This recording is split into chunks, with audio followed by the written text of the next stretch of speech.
আলাইকুম প্রিয় বিক্রয়কর্মী ভাই ও বোনেরা। আজকে একটি বিষয় নিয়ে আপনাদের সঙ্গে কথা বলার জন্য হাজির হলাম। বিষয়টি হলো সেলসের জন্য প্রত্যেক দিনই সমান গুরুত্বপূর্ণ।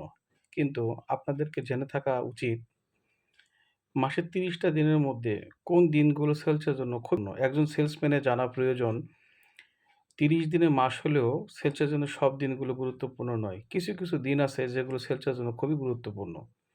আজকের বিষয় হচ্ছে মাসের কোন জিনিসগুলো মাসের টার্গেট মাসের শুরুতেই চলে আসে।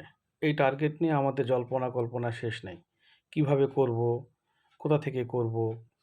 কি পরিকল্পনা করব? কিভাবে এই টার্গেট অ্যাচিভ করব? বিভিন্ন বিষয় নিয়ে আমাদের মাথায় ঘুরপাক খায়। কিন্তু আমাদের এই জিনিসটা মাথায় থাকে না, মাসের মধ্যে সবচাইতে সোনালি দিন হচ্ছে মাসের ১ম ১০ দিন।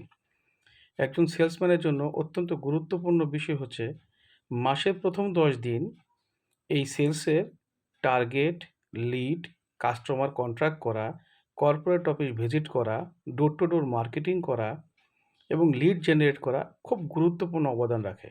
কারণ শহর অঞ্চল থেকে গ্রাম অঞ্চল পর্যন্ত প্রত্যেকেই এখন কর্মজীবী এবং চাকরিজীবী।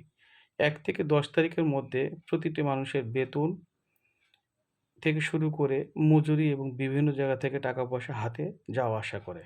এই সময় মানুষ কেনাকাটা সবচাইতে বেশি করে থাকে। সুতরাং সেলসের টার্গেট পাওয়ার পরপরই একজন অভিজ্ঞ সেলসম্যানের প্রথমে উচিত হচ্ছে মাসের ১০ দিনের মধ্যেই ওই সেলসের 50% টার্গেট অ্যাচিভ করে ফেলা। যদি কোনো সেলসম্যান মাসের ১ম ১০ দিনের মধ্যেই সে 50 বা 40% টার্গেট অ্যাচিভ করে ফেলে, তার জন্য মাসের বাকি সময় ২০ দিন, বাকি সময়টা অর্থাৎ বাকি ২০ দিন টার্গেট করা কোনো বিষয়ই না।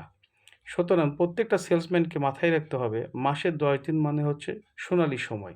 এই সময়ের মধ্যেই টার্গেটটা 50 থেকে 60% অ্যাচিভমেন্ট করে ফেলতে হবে। আসসালামু আলাইকুম।